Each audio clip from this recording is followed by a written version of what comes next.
বিভৎস একটা শব্দ হচ্ছিল, প্রচন্ড শব্দ।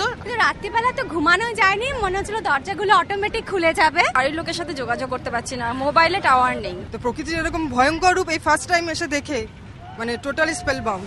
শনিবার এমনই ছিল বাঙালির প্রিয় হলিডে ডেস্টিনেশন পুরীর চেহারা। চিরকাল যে সি ফেসিং ঘরের দর সব থেকে বেশি, ঘূর্ণিঝড়ের আতঙ্কে সেই ঘর ছেড়ে পিছনের সস্তা লজে আশ্রয় নিলেন অধিকাংশ পর্যটক।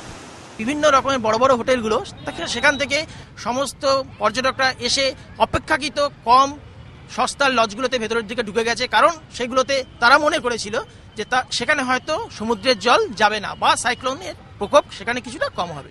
আছড়ে পড়েছে ঘূর্ণিঝড়, দাপট অনেকটাই কমেছে, কিন্তু এখনো পিলিন আতঙ্কের ছাপ স্পষ্ট পর্যটকদের চোখে মুখে। দিকের একটা হোটেলে ছিলাম, তো ওখানে আর কি তো বিদ্যুৎও ছিল না, রাত্রে হঠাৎ করে কারেন্ট অফ হয়ে গেল, তারপর হচ্ছে এরকম দমকা হাওয়া, কাঁচ ফাঁচ সব ভেঙে পড়েছিল। তো আমরা তখন সারা রাত ঘুমাইনি, ক্যান্ডেল জ্বালিয়ে সারা রাত ওখানে বসা। তবে আতঙ্ক আশঙ্কায় ঘেরা এই সৈকত নগরীতে দুশ্চিন্তার আরও কারণ রয়েছে। বিদ্যুৎ নেই, তাই চার্জের অভাবে অকেজো মোবাইল। বাড়ির লোকের সাথে যোগাযোগ করতে পারছি না, মোবাইলে টাওয়ার নেই। এমনকি এখানে ইলেকট্রিকটা বন্ধ হয়ে গেছে, তাই জন্য চার্জ দিতে পারছি না। কিন্তু এসব কিছুকে ছাপিয়ে গিয়েছে অন্য দুশ্চিন্তা।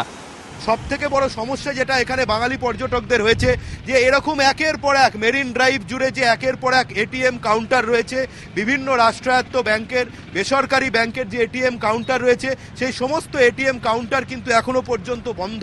এটা যতক্ষণ না পর্যন্ত পাওয়ার রেস্টোর হচ্ছে, ততক্ষণ পর্যন্ত এই এটিএমগুলো খোলার কোনো সম্ভাবনা নেই। বেড়াতে গিয়ে বিপত্তি, দুর্যোগ দুর্ভোগে নাজেহাল বাঙালি। এখন একটাই প্রার্থনা, ভালোয় ভালোয় বাড়ি ফেরা। ধ্রুবজ্যোতি প্রামাণিক, এবিপি আনন্দ, পুরী।